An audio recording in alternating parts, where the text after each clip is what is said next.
Muito obrigado, pessoal. Rogério, excelente palestra, um aprendizado para mim, que não estou no operacional, né, da fazenda. Então, isso é um aprendizado. Eu acho que essas estratégias de mercado e ter pasto vedado na fazenda é uma baita de uma estratégia, porque às vezes o mercado nos pega de surpresa e a gente quer segurar um pouco mais o gado e não pode, a gente sabe que está perto do fundo, tem que esperar mais um pouco e a gente perde esta oportunidade, né? Então, é importante sempre vedar pasto, é a forma mais barata que a gente tem de proteger de usar uma estratégia momentânea para o nosso pasto.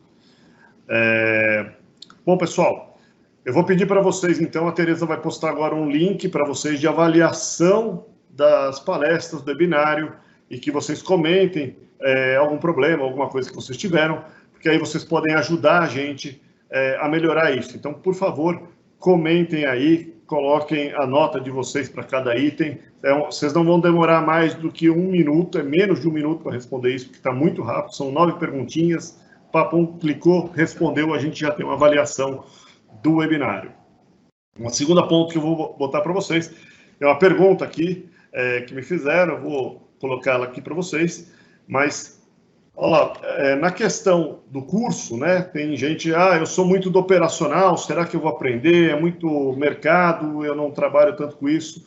Eu acho que sempre você aprender a mexer com o mercado é um aprendizado, mas o curso todo ele é estruturado para partir do beabá do mercado, né? Aprender a olhar isso de forma simples. A plataforma que a gente usa, e vocês viram no webinário passado, nesse webinário, as informações são práticas, elas são informações que nos trazem essa posição na mão. Eu fui produtor e gerenciei muito tempo essa produção, e eu entendo algumas formas, alguma linguagem para vocês de que isso é simples, de como é que a gente pode olhar o mercado de forma simples e transformar isso em resultado, né?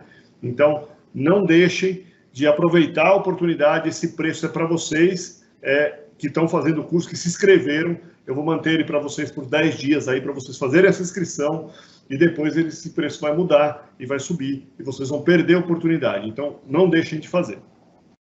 Vou responder uma pergunta aqui que me mandaram, o Rogério está olhando as dele ali, não deixem de fazer as perguntas, aproveitar essa oportunidade, né? Deixa eu ver aqui a pergunta que me mandaram. Aqui, o Carlos, do Paraná. Se a reposição está barata, mas não posso comprar o bezerro, pois não tenho pasto, como posso proteger o preço, né? Então, estou postando ela para vocês aí. Gente, o importante na questão da reposição é você saber que é um momento adequado. Não é necessário, toda vez, usar o mercado futuro. O mercado futuro é uma ferramenta, a gente tem que aprender como é que ela funciona, mas você tem uma baita de uma ferramenta, você pode fazer isso contratualmente, ir numa propriedade, fazer um contrato de compra daquilo, alugar aqueles pastos, vedar. Eu já fui em fazenda, demorei tempo, já comprei mais de 1.500 cabeças de uma vez só por oportunidade de mercado, fechei o negócio contratualmente, paguei e depois fui retirar esses animais. Então, peguei os pastos e tudo mais, fechei o negócio e fui retirando os animais num prazo para eu retirar. O importante era saber a oportunidade que estava na minha mão e o mercado reagiu rapidamente. Né? Antes de eu retirar os mercados, aquele mercado já tinha reagido. Então, ter a oportunidade na mão é o segredo.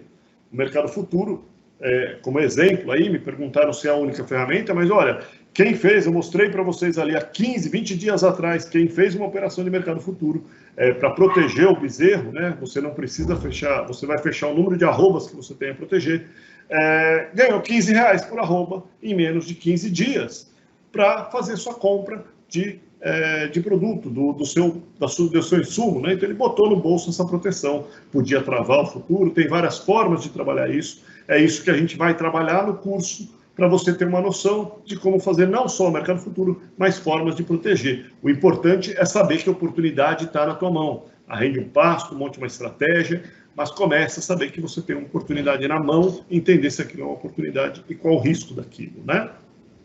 Eu vou passar para o Rogério, ele já deve ter dado uma descansadinha, vamos deixar ele responder uma pergunta ali para a gente ir variando um pouquinho. Vamos lá, Beto, vamos junto. Bom, Você já leu então uma aí? Quer que eu leia? Tá. Você quer ler? Pode mandar. Eu já li Deixa eu também. ver aqui. Posso adubar para o diferimento? Foi a Débora Pereira, do Rio de Janeiro. Posso adubar para o diferimento sem fazer análise de solo?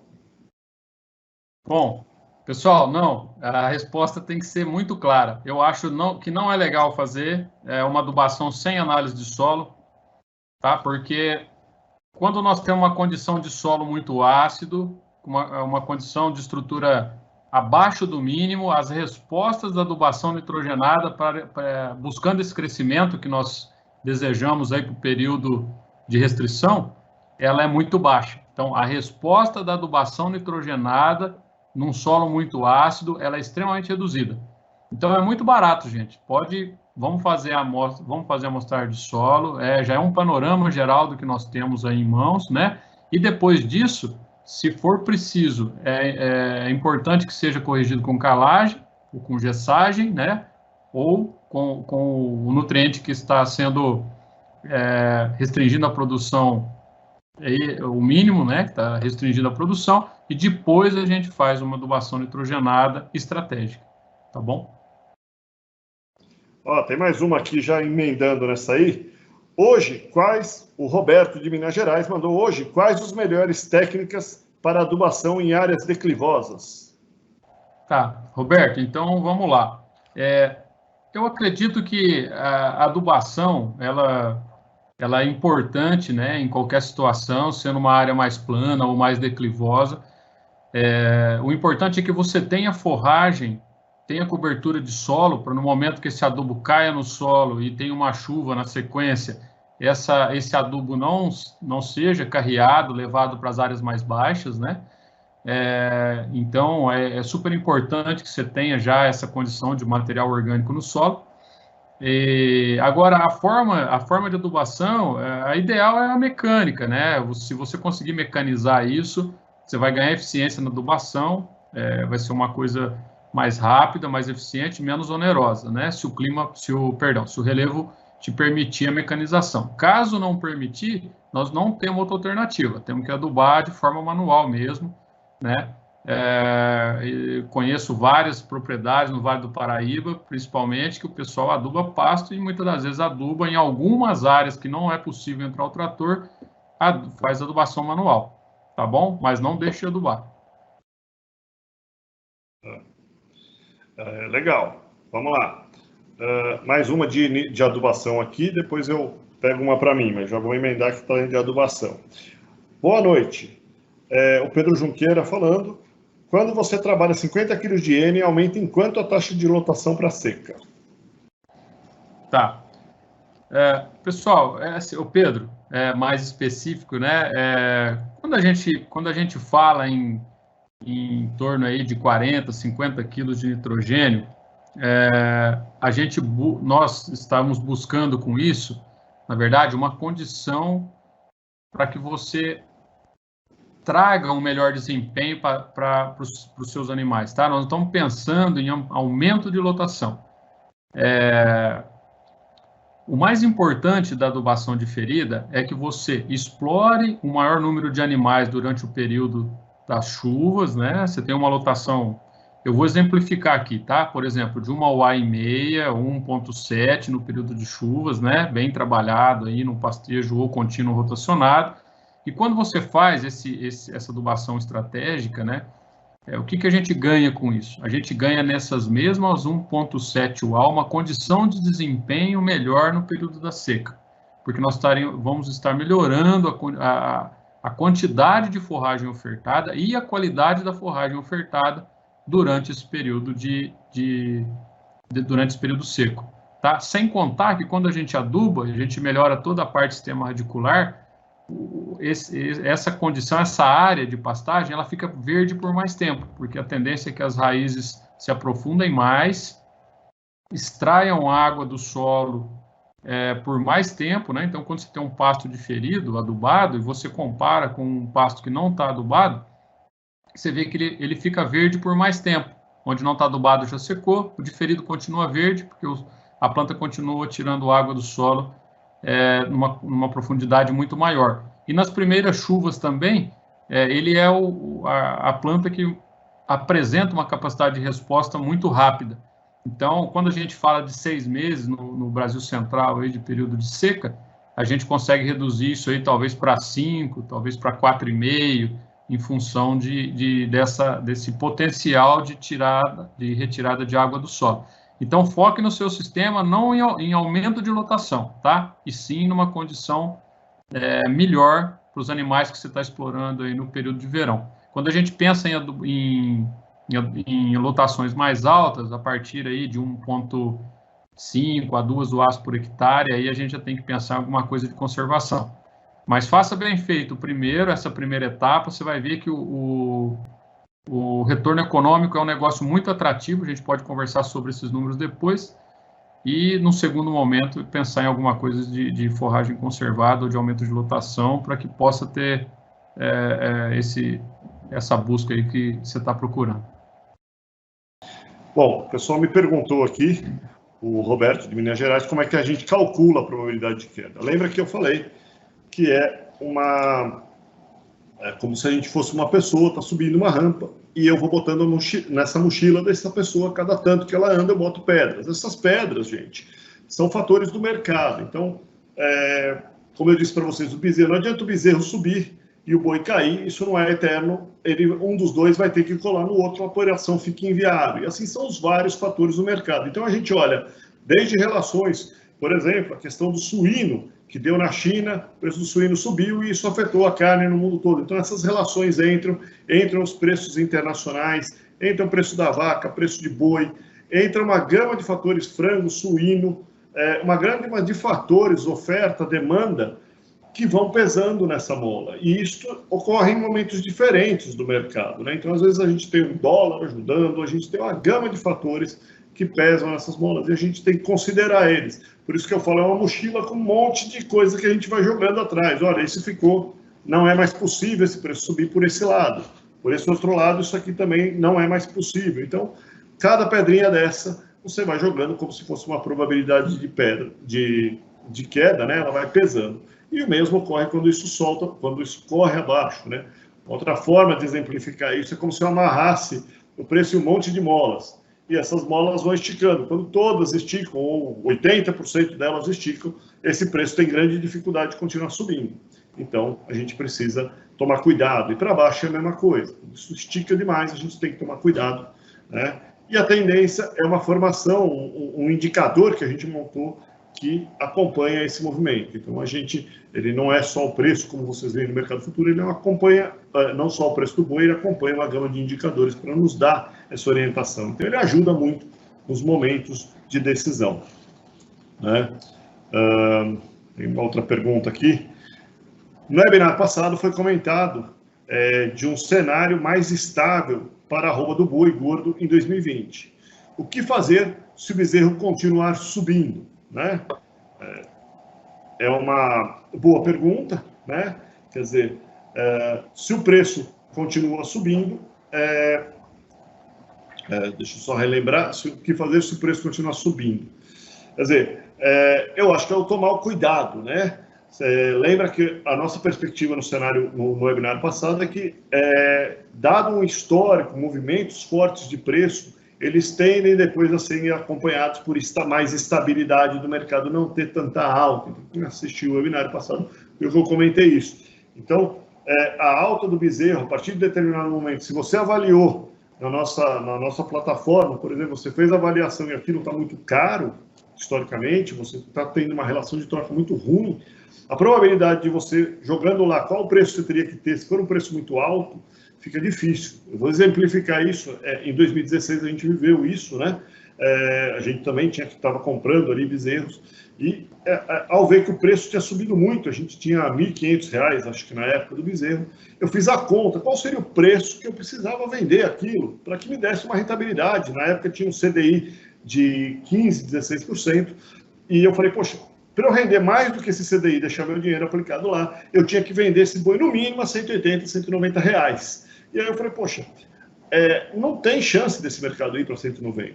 Nós já tínhamos condições de mercado ali que estavam dificultando desse boi subir mais do que subir, continuar subindo, né?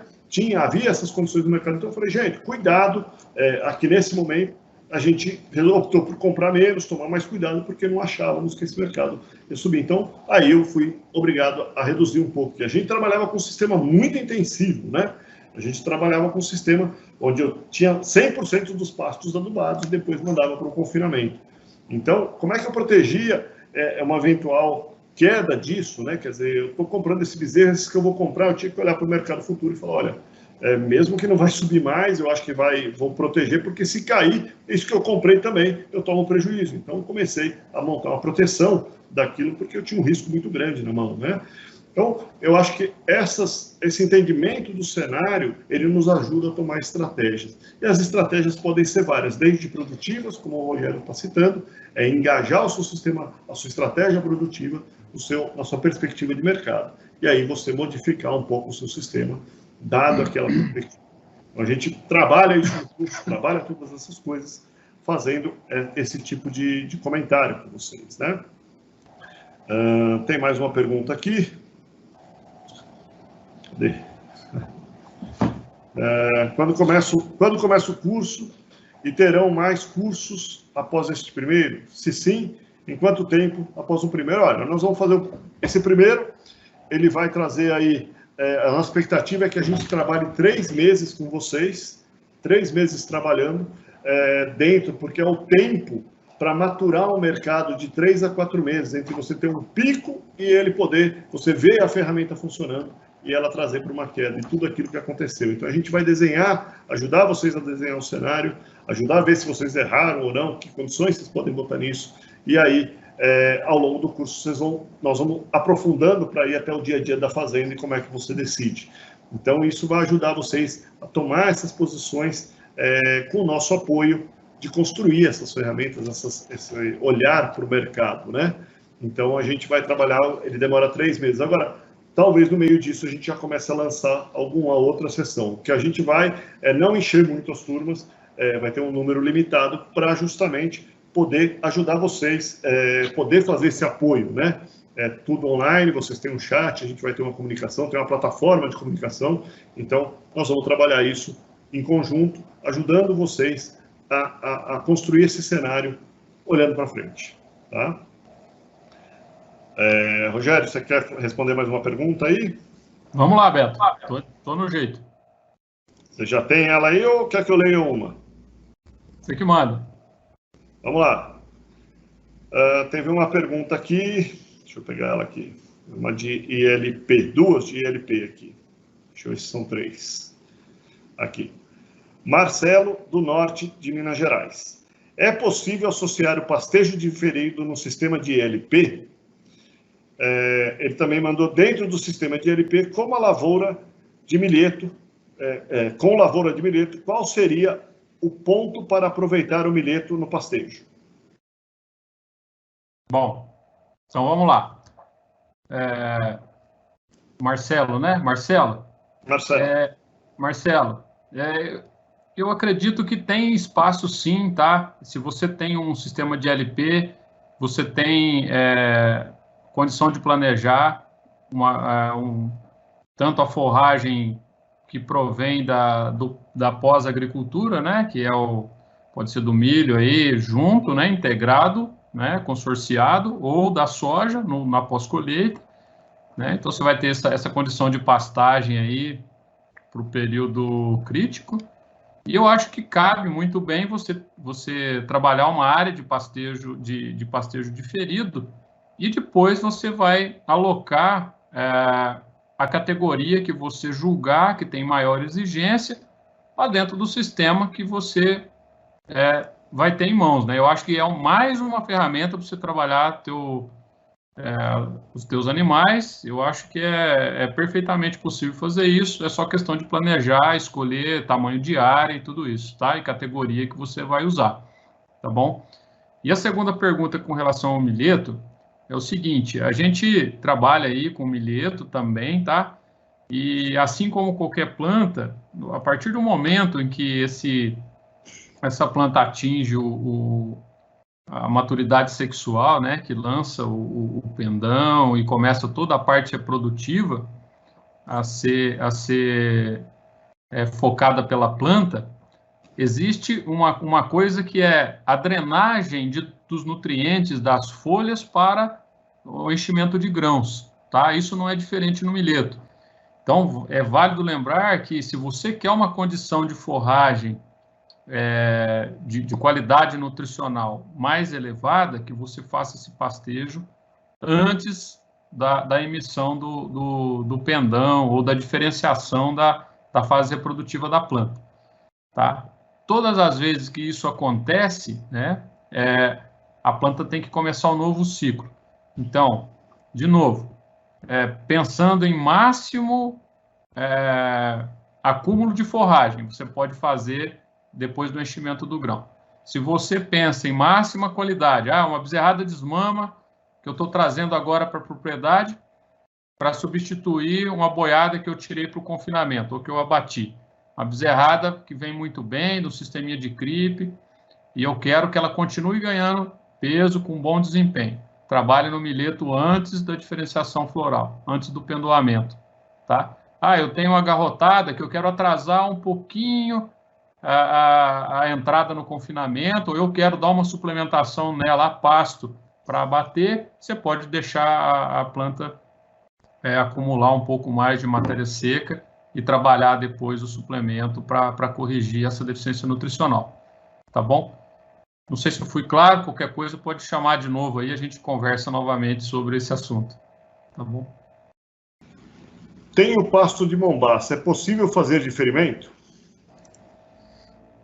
Bom, pessoal, pasto dá para diferir, o pasto, um pânico, é possível fazer um diferimento? É possível, tá? Por que a gente não recomenda o diferimento sobre pânicos, né? Principalmente porque a relação folha-haste, ela acaba sendo um pouco mais intensa, né? A condição de haste no pânico, ela acaba sendo um pouco maior do que nas braquiárias ou nos sínodos, tá? Então, se você não tem outra forragem, vale você fazer, assim, uma adubaçãozinha estratégica e trabalhar o pânico logo no início do período seco, logo nos primeiros meses, use esse pasto, tá? Como forma de pastejo diferido, tá? É um pouco mais difícil trabalhar pânico diferido para o final das secas, tá? Então, a gente sempre gosta, quando está implantando fazendo reforma de pasto, e a gente sabe que dentro do planejamento vai ter pastejo diferido, é trabalhar alguma coisa de braquiárias, tá? Marandu, piatã, enfim. Essas forrageiras que nos trazem uma condição, uma relação folha-haste um pouco mais alta, tá? Quem tem sínodo dá também uma ótima forragem aí, Coast Cross, Tifton, enfim. A gente consegue fazer aí um pastejo diferido com uma qualidade bem superior do que quando comparado aos pânicos. Legal, Rogério. Muito bom. Vamos lá, tem uma pergunta para mim aqui. Como posso trabalhar a reposição no mercado futuro? Do Leonardo, do Mato Grosso. Leonardo, a forma adequada de você trabalhar, quantas arrobas você tem a serem compradas, né? Então, eu tinha um problema sério, né? Que era, como a gente adubava, a gente tinha uma adubação muito intensiva, eu tinha que comprar a minha reposição só em outubro, quando já começa a vir os pastos, e aí todo mundo está procurando. Mas o melhor momento, às vezes, era maio, né? Então, eu fazia uma conta, que era, olha, eu tenho que comprar 6 arrobas de bezerro, multiplico pelo número de bezerros, então dá 6.000 bezerros, e eu divido pelo quantas arrobas possui um contrato. Um contrato possui 330 arrobas. Então, você faz 6.000 arrobas dividido por 330, eu não fiz a conta aqui de cabeça, mas dá 18, 20 contratos, e aí eu tinha que fazer 20 contratos na bolsa para proteger aquela reposição. Então, se a minha expectativa era que o mercado ia subir, eu estava com baixa probabilidade de queda, eu fazia devagarinho, eu ia aproveitando esses momentos para fazer uma parte da minha reposição, não precisa fazer tudo, mas eu tinha a meta de chegar a 18 contratos ou uma parte disso. Aí, se o mercado reagisse, eu ganhava aquele no mercado futuro e lá na frente eu usava esse dinheiro para eu comprar os meus bezerros, né? Então, que nem agora que eu comentei com vocês, em 15 dias subiu R$14 por arroba, você podia ter comprado. Se você olhasse a nossa análise para bezerro, você ia ver que há 15 dias atrás, nós também estávamos indicando que esse bezerro estava próximo ao fundo de poço, e ele subiu R$100 em 15, 20 dias aí, nas cotações na maior parte do Brasil. Então, subiu R$100, porque o boi futuro subiu, o bezerro foi atrás, né? Então, esses movimentos, a gente às vezes pode aproveitar, são R$100, R$50. Quando a gente faz a conta em 1.000, né? Esse número vai ficando grande e a gente vai devagarinho construindo o nosso pingadinho de ganha-ganha, né? Vamos lá. Deixa eu passar mais uma para o Rogério aqui. Só pergunta de mercado, aproveitem, né? Que sempre vai ajudando vocês aí. Vamos lá. Deixa eu pegar uma aqui.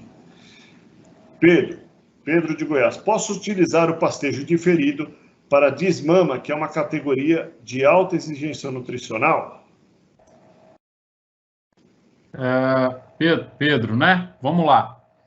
Pode, com certeza, tá? Eu acredito que a desmama, ela vai encaixar muito bem nesse período. Eu acho que eu até comentei alguma coisa na apresentação. Quando a gente faz essas primeiras adubações aí em fevereiro e pensa em estar usando isso aí em 60 dias, a 90 dias no máximo, né? Então, esse primeiro pasto ferido, ele encaixa muito bem para quem está fazendo a reposição. E é uma pena quando a gente vê um lote de bezerro muito bom, que chega na fazenda já em épocas adiantadas, né, de maio, junho, e cai numa condição principalmente de baixa oferta de forragem. Então, aquele bezerrão que a gente comprou lá na desmama, que pagou 6, 7, 8 reais o quilo, é o que nós temos visto aí, ele chega na propriedade, perde uma arroba e meia, né? Então, quando inicia-se o período de chuvas, né, nós estamos aí com uma arroba e meia a menos do que aquilo que a gente pagou. Quando a gente faz o custo desse bezerro no início do período produtivo, esse bezerro começa a ficar caro demais. Então, nós não podemos deixar com que isso aconteça.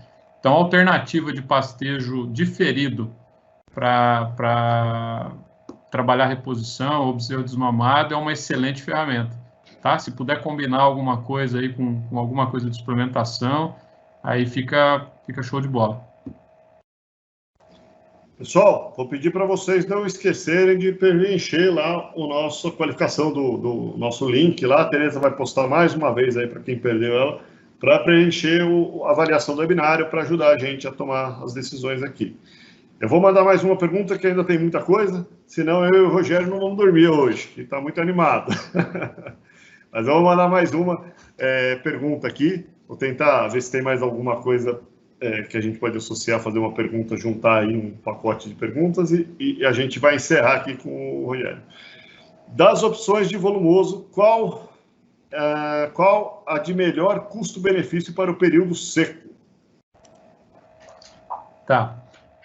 Bom, com relação à escolha de volumoso, nós temos várias alternativas, né? Podemos pensar em alguma coisa. Acho que a primeira etapa é o que nós conversamos hoje, é o pastejo diferido. O pastejo diferido é uma técnica extremamente barata. O pessoal ainda usa pouco e mal, né? Principalmente em função de acreditar que o pastejo diferido ele não traz benefício, pelo contrário, ele faz uma arroba muito barata, tá? Então, use bastante o pastejo diferido. E, a partir do momento em que a lotação não permite mais o pastejo diferido, que eu acredito que é a partir aí de próximo a 2 UAs, dependendo da condição de clima, de fertilidade de solo, enfim, o que nós temos trabalhado aí a gente tem que lançar a mão da ferramenta que é de conservação. Dentre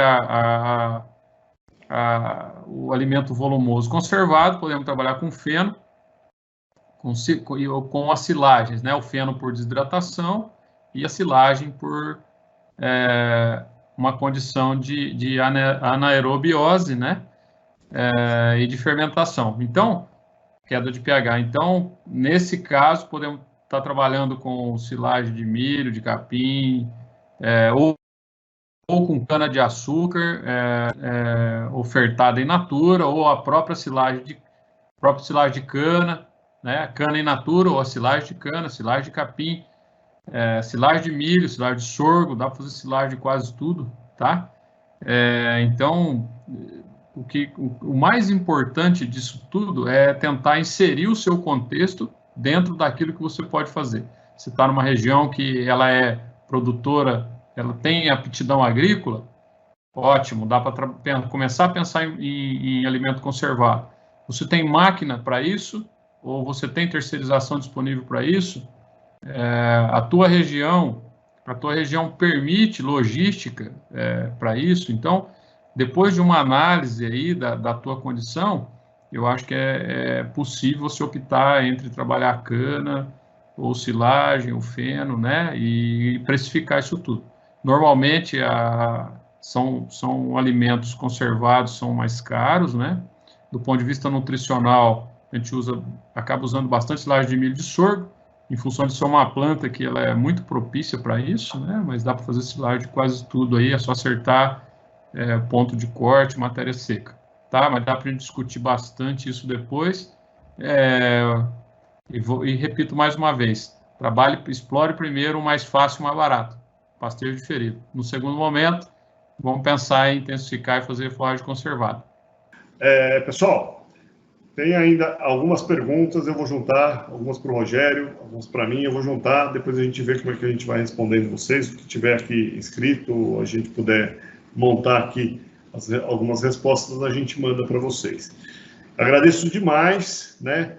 Não esqueçam, essa oportunidade do curso é para vocês pararem de fazer todo esse esforço com a produção e deixarem o ganho, um erro de ganho comercial, vocês perderem o esforço produtivo de vocês. Então, tornar a produção junto com o mercado é o que dá lucro e leva vocês a alto lucro na propriedade de vocês. Então, não deixem de fazer. Por favor, eu peço novamente, terminem aí antes de concluir, respondam as nossas, também a nossa avaliação vai ser muito valiosa para a gente, saber se a gente foi bem, se o webinário foi fácil, se o acesso, se tudo isso ajuda vocês. Agradeço demais, uma boa noite a todos. Rogério, você quer fazer sua despedida aí também? Tereza, boa noite para vocês e muito obrigado mesmo pela presença, por ficar até essa hora com a gente. Bom, beleza, Beto, eu que agradeço, eu quero agradecer a todos que participaram conosco aqui desse bate-papo, né? Vou responder todas as perguntas, estava vendo aqui, pessoal amigo, conhecido aí, mandando pergunta, vou responder todas elas, tá? E quero enfatizar o que o Beto acabou de falar, a parte produtiva, ela é super importante, mas é a nossa obrigação, nós como os técnicos, né? Nós, produtores e técnicos, temos obrigação de produzir bem. Tá? E a outra parte, a outra ferramenta importante, que é a comercialização, não pode ficar de fora disso. Tá? Não adianta a gente produzir bem e vender mal, como o Beto falou. Então, para ganhar dinheiro, né, nessa atividade que nós somos apaixonados aí, nós temos que ser bom em quase tudo. Ou usar as ferramentas importantes aí que nós temos disponível no mercado, para que a gente consiga alcançar esse objetivo, que é da alta rentabilidade. Tá? A pecuária bem feita e bem comercializada, ela é quase imbatível.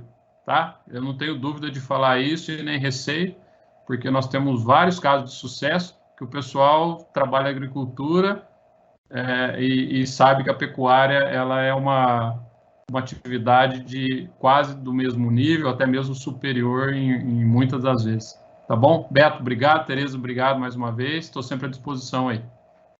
Tereza vai dar o tchauzinho dela também. A Tereza é o nosso braço direito. Sem ela não funciona nada aqui. Boa noite, gente. Obrigada pela presença. E aí a gente vai responder as perguntas depois, tá bom? Até logo. Obrigada. Tchau.